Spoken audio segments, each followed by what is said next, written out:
But they were manufacturing M16s.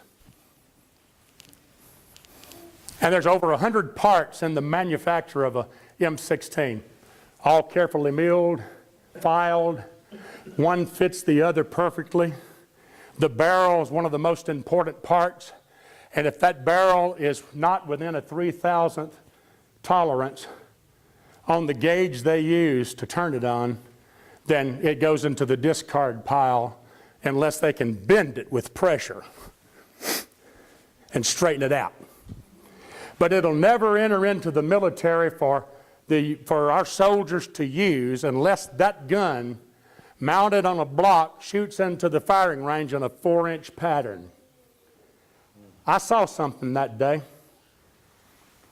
I saw in the making of a weapon, an offensive weapon for military use, that we could become that precision. Each part carefully milled and filed and made to fit the next part, fitly joined together, and shoot straighter than we've ever shot before in the next few years. But if I can find 100 people that will reach for everything they're supposed to be in Him and not settle for working at the Circle K, pumping gas, not settle for flipping burgers at McDonald's whenever you could be working for NASA or you could be in the ministry and having your own business at the same time. If I could find 100 people who would join forces with me and Brother McCurry and other men of God in this room, can you imagine what would happen to the kingdom in less than a decade? You know, I've never seen $12,000 taken up, received faster than last night. I think that's wonderful. But what if it was $120 million? I guarantee you we could find use for it. And I've heard old-time preachers get up and criticize men who have planes. And I'm going to tell you, some of them don't need planes.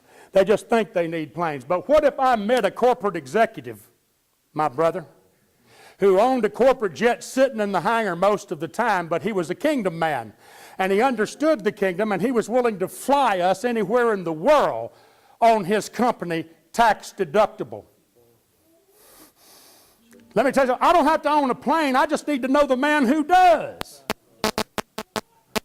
I don't need a hotel. I just need to know the man who owns one and will allow it to be used for the purposes of the kingdom.